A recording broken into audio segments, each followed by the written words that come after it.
Voyager à vélo, c'est voir le monde. C'est un moyen de transport qui est suffisamment lent pour avoir le temps de voir le paysage, mais qui est assez rapide pour rester autonome et pour parcourir de la distance. De fait, ça en fait un instrument de liberté ultime.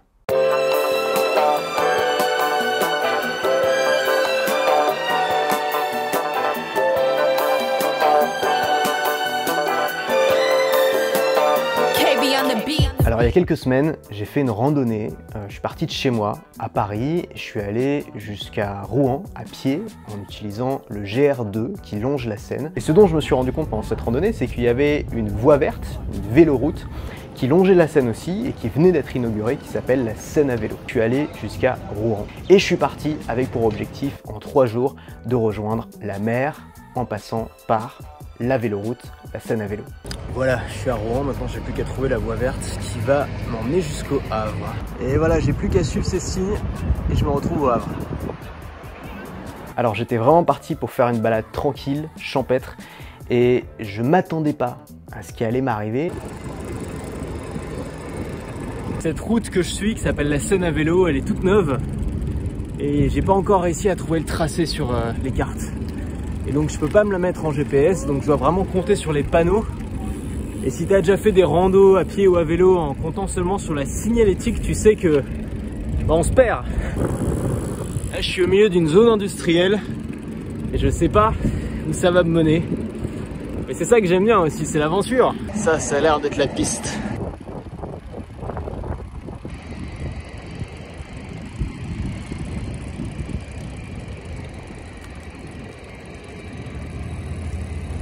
Voilà le bout de la piste.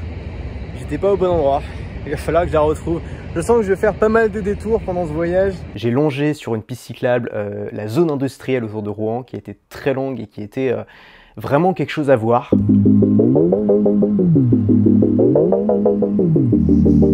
J'aime bien, genre moment un peu désolé. Ça me plaît.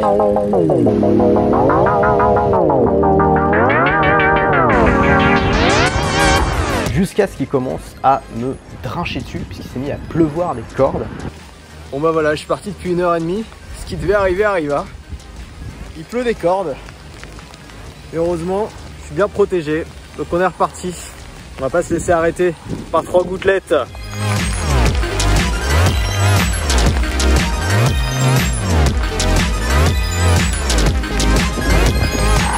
Alors je me suis perdu, j'ai quitté la route. Et je me suis retrouvé dans un petit village où il y avait une auberge qui en fait était une ferme. Oh, je me suis trouvé une petite auberge sur la route. J'ai été réveillé le lendemain matin par le chant du coq, c'était une expérience magnifique. Le lendemain, j'ai pris le bac pour traverser la Seine parce que oui, quand on sort de Paris et des grandes villes, il n'y a pas autant de ponts. Et donc quand on veut traverser un fleuve, parfois ça nécessite de faire des détours de plusieurs dizaines de kilomètres. Et le plus simple, c'est souvent de prendre des bacs, donc des bateaux, qui permettent de faire la traversée quand il n'y a pas de pont, tout simplement.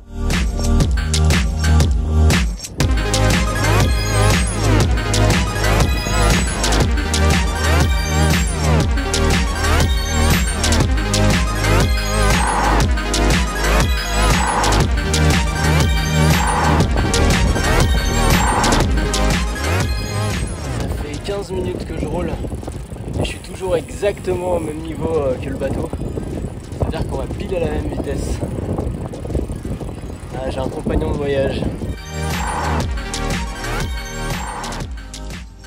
Voilà, dernière escale dans la petite ville de Lillebonne. Je suis à peu près à 30 km de mon objectif, le Havre, et bah voilà, je suis bien là. Je me suis fait un bon dîner, un petit verre de Porto, je me balade dans la ville en claquettes chaussettes. C'est pas ça le bonheur finalement.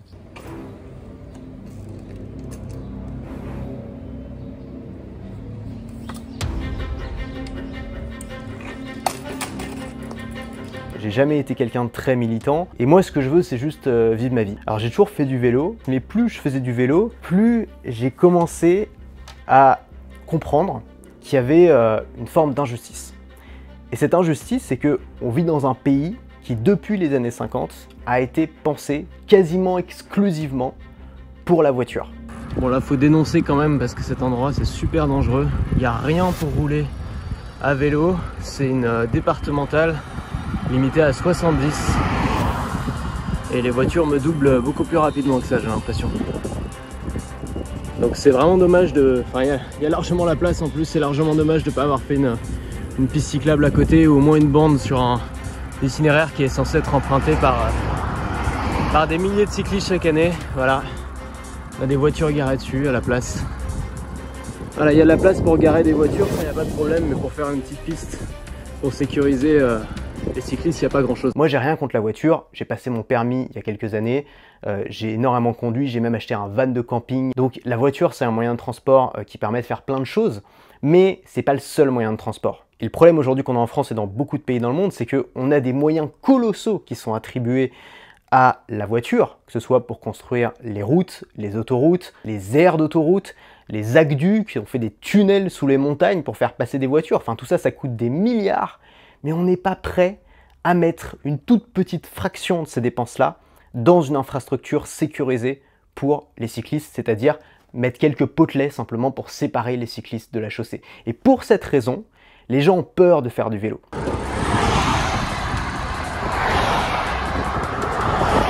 Alors ça, c'est pas une voie verte, tu vois. Je suis désolé, mais c'est dangereux en fait d'ouvrir des voies vertes, de dire aux gens venez dessus et de mettre des voitures avec aucun système de ralentissement dessus, quoi. Ça me rend fou ça. Regarde ça. Ah, super. Plus on laisse de la place à la voiture, plus on enlève de la place au vélo, qui régnait en maître avant l'essor de la voiture individuelle. Et moins on laisse de place au vélo, moins les gens se mettent au vélo parce qu'ils ont peur. Et ensuite on dit mais regardez, il n'y a pas de demande pour le vélo. Mais quand on fait des sondages, on se rend compte qu'il y a une demande et que ce qui manque, c'est l'infrastructure et donc la volonté politique.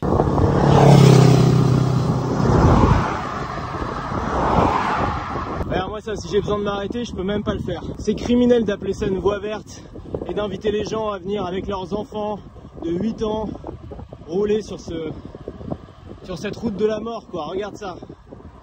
C'est criminel. Voilà, c'est criminel. Regarde ça. Les politiciens, il faudrait sortir de leur berline et leur mettre une fois sur un vélo, une fois sur une route comme ça. Que juste ça rentre dans leur tête, quoi. C'est une voie verte que j'ai choisi de suivre, donc des espaces cyclistes qui sont censés être protégés et qui permettent non seulement de se déplacer, par exemple pour aller au travail, mais aussi de voyager à vélo. Cette voie verte qui s'appelle la Seine à vélo devait être terminée en 2020. Elle l'a été en 2021, on nous a annoncé que c'est bon, c'était prêt, vous pouvez venir faire du vélo en sécurité sur cette voie verte, ce qui veut dire que les gens vont probablement en faire en famille, parfois peut-être avec un vélo cargo, avec leurs enfants devant, ou même avec leurs enfants qui pédalent à côté, en se disant c'est bon, c'est une voie verte, c'est sécurisé. Voilà, enfin on est sorti de l'enfer. J'ai retrouvé une route adaptée, tu vois. Ça c'est une route où on peut mélanger les vélos et les voitures. Pourquoi ? Parce qu'il y a des ralentisseurs. Donc physiquement, les voitures ne peuvent pas aller à 90 ou à 100 sur une route comme ça. Il n'y a pas beaucoup de trafic dessus, c'est une route qui est sécurisante. Mais pas une départementale en pleine campagne, quoi. On va dire que pendant 80 à 90% de cette voie cyclable, je suis parti de Rouen, je te rappelle, pour aller jusqu'au Havre. C'était parfait. C'est des pistes cyclables protégées ou alors sur des petites routes sans trafic. Le problème, c'est les 10 à 15% qui restent. Qui passe sur une départementale, sur le bord où il n'y a aucun espace, où c'est juste extrêmement dangereux et extrêmement stressant pour un cycliste. Et tu vas me dire, ouais, mais c'est que 10%, on s'en fout, il y a quand même 90% de bonnes pistes. En fait, c'est exactement comme si un piéton, pour aller au travail, devait traverser l'autoroute. Ça représente peut-être qu'1% de son trajet, mais c'est suffisamment terrifiant et dangereux pour que du coup, il n'aille plus jamais au travail à pied et qu'il prenne la voiture à chaque fois. Et c'est exactement le problème qu'on a en France, c'est qu'en France, on a d'excellentes infrastructures cyclables à certains endroits, sur certains tronçons. Le problème, c'est la continuité. Et c'est ça qui fait que la plupart des gens ne veulent pas faire du vélo dans leur ville, c'est parce qu'ils ont peur. Et ils ont raison d'avoir peur parce qu'il n'y a pas d'infrastructure. Donc la continuité, c'est l'élément clé qui va permettre aux gens de se déplacer davantage à vélo dans ce pays. Et c'est parti, c'est reparti. Voilà où ils veulent me faire aller. C'est bien sur cette route, hein. Il y a le panneau que tu vois ici. Donc je tiens à le dire, il n'y a pas de voie verte qui va au Havre. C'est pas une voie verte, c'est une route. Et alors là, je t'explique le deal. Il y a un panneau stop avec un rond-point. Je suis censé traverser, donc évidemment, c'est les voitures qui ont la priorité. Et voilà quelle visibilité les voitures ont. Donc ça c'est pareil, c'était fait par quelqu'un qui n'a jamais fait de vélo de sa vie. Et donc les voitures ont en gros 10 mètres pour me voir et s'arrêter si je suis en train de passer. Et moi évidemment je ne les vois pas. Donc ça c'est pareil, c'est criminel. Je pense qu'il pourrait tout à fait y avoir un accident mortel ici. C'est très probable que ça arrive, voilà. Bon, il y a un mec qui a eu la gentillesse de s'arrêter pour me laisser passer, sinon je pense que je serais jamais passé. Et l'arrivée, bah c'est ça, voilà. C'est là que je suis censé passer avec mon vélo. C'est vraiment génial cette voie verte. J'aurais voulu arrêter le plan ici, mais ça s'arrête jamais en fait, c'est de pire en pire. Donc là on a un autre panneau qui nous dit que c'est par là. Je plaisante pas, hein, c'est la Seine à vélo. Regarde, voilà. Une espèce de rampe d'autoroute. Je me suis rarement senti autant en danger sur mon vélo. Et pourtant je fais du vélo à Paris, c'est dire, mais quand tu te fais doubler à 80 cm par un 38 tonnes et que tu vois ta vie défiler devant tes yeux, te dis à quel moment est-ce que des familles et des enfants sont censés pouvoir rouler sur cette merde. C'est précisément ce petit pourcentage de routes hyper dangereuses qui vont empêcher les gens d'utiliser cette voie verte et dans le pire des cas, qui risquent de causer des accidents mortels.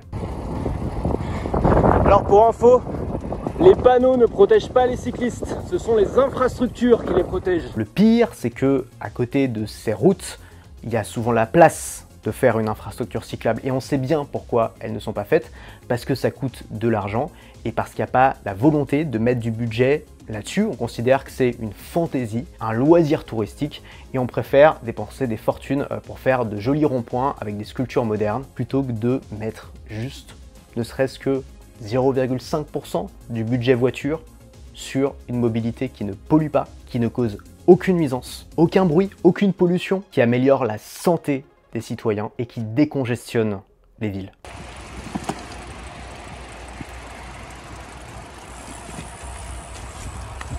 Ah, les voies vertes. Au passage, cette voie verte s'appelle la Seine à vélo. Aujourd'hui, je vais pas trop voir la Seine, j'ai l'impression. Hein. Plus voir l'autoroute. Bon bah voilà, ça fait 15 bornes déjà que je roule sur la départementale. Je suis enfin sur une piste cyclable, donc ça c'est une vraie piste cyclable, il n'y a pas de voitures qui peuvent passer là. Bon, le seul truc c'est qu'elle est coincée entre la départementale et l'autoroute, ce qui est pas très agréable, mais au moins je suis en sécurité. Alors j'ai pas envie de terminer sur une note négative, tu sais, il y a deux façons de voir le monde, soit on regrette le monde d'avant, et c'est quelque chose qui est très à la mode en ce moment, les gens adorent regretter le passé, le bon vieux temps, à l'époque où c'était mieux, parfois un temps qu'ils n'ont même pas connu, ou alors on compose avec le monde. Et moi je fais plus partie de cette catégorie, des gens qui se disent il y a quand même des choses positives dans l'époque dans laquelle je vis, et je vais essayer de les utiliser, je vais essayer d'en profiter, je vais essayer de composer avec ce que j'ai. Et c'est un peu comme si tu étais enfermé dans une pièce et on dit bon bah voilà, tu dois t'échapper, il y a une porte avec une serrure, et puis on te donne juste un petit trombone pour crocheter la serrure. Et on te laisse 1 heure pour t'échapper. Et ben les personnes qui préfèrent regretter le monde d'avant, elles vont rester devant la serrure en disant ah bah ça serait mieux si j'avais une clé, et elles vont se plaindre pendant toute l'heure. Et le gars qui va composer avec le monde, il va se dire oui, ça serait mieux que j'ai une clé, mais j'ai pas de clé, donc je vais utiliser mon trombone et je vais passer 1 heure à essayer de crocheter la serrure. Et évidemment, le gars qui essaye a plus de chances d'y arriver à la fin. Donc le combat pour le vélo, c'est pas un combat qui est gagné, mais c'est un combat qui est enthousiasmant, c'est un combat qui va évidemment dans le sens de l'histoire, on a quand même un défi écologique, et puis surtout le vélo améliore la vie de chacun. Et ce qui est beau à voir, c'est les gens qui avaient peur de faire du vélo, ou les gens qui étaient réfractaires au vélo, qui commencent à en faire, et qui éprouvent une joie immense. Et voilà, me voilà arrivé au Havre. C'est la première fois que je viens ici. La déco de cette ville, c'est quand même particulier. Hein. Regarde ça, ce monument à la gloire de Staline, on dirait. Il y a 1 an, j'ai offert un vélo à ma mère. Il faut savoir que ma mère avait quasiment jamais fait de vélo à Paris parce que ça la terrorisait, à raison, parce que Paris est une ville qui a longtemps été dangereuse pour faire du vélo. Et je lui ai dit, tu vas voir, ils ont installé plein de nouvelles pistes cyclables avec le coronavirus. Et ce qu'elle m'a dit quelques mois plus tard, c'est, bah, écoute, ça a quasiment changé ma vie, c'est génial. Maintenant, je vais tous les matins au travail à vélo. Avant, elle prenait le métro. C'est-à-dire qu'elle était coincée tous les matins avec des milliers d'inconnus dans un wagon qui pue la transpi. Si elle a pu se mettre au vélo, c'est grâce à l'infrastructure. Et l'infrastructure, c'est grâce à tous les gens qui ont poussé les politiciens à changer les choses. C'est juste une question de volonté. La volonté, c'est une affaire de persuasion. Et la persuasion, ça fonctionne. Si tu veux aller plus loin, je peux te recommander un excellent bouquin qui m'a vraiment ouvert les yeux et qui s'appelle « Pourquoi pas le vélo ?» de Stijn van Oosteren. Alors, je vais peut-être écorcher un petit peu son nom. Ce livre ouvre les yeux sur le problème qu'on a en France et sur les différentes solutions pour le résoudre. C'est un livre qui est passionnant. Je peux aussi te conseiller 2 chaînes YouTube. Une chaîne YouTube qui s'appelle Not Just Bikes, si tu te débrouilles un peu en anglais. C'est un Canadien qui s'est installé aux Pays-Bas justement et qui décrit la différence entre les villes d'Amérique du Nord et les villes hollandaises. Si tu veux un français, je te recommande Altis Play, qui est un YouTuber qui teste des infrastructures cyclables et qui donne un petit peu son avis. Je précise que cette chaîne YouTube n'est pas du tout une chaîne de vélo, c'est une chaîne sur l'entrepreneuriat, mais j'aime bien parfois parler des choses qui me tiennent à cœur et parler de liberté en général. Et quoi de mieux pour se sentir libre que de voyager à vélo. À la prochaine et reste libre. On a une piste qui est bien lisse. À gauche, on a la vue et à droite, on a des petites maisons. Bon, ça, c'est pas la plus jolie. On recommence. Oula, bien lisse. À gauche, on a la belle vue. Et à droite, on a des petites maisons. Très jolies. Ça, c'est le plaisir de faire du vélo, quoi.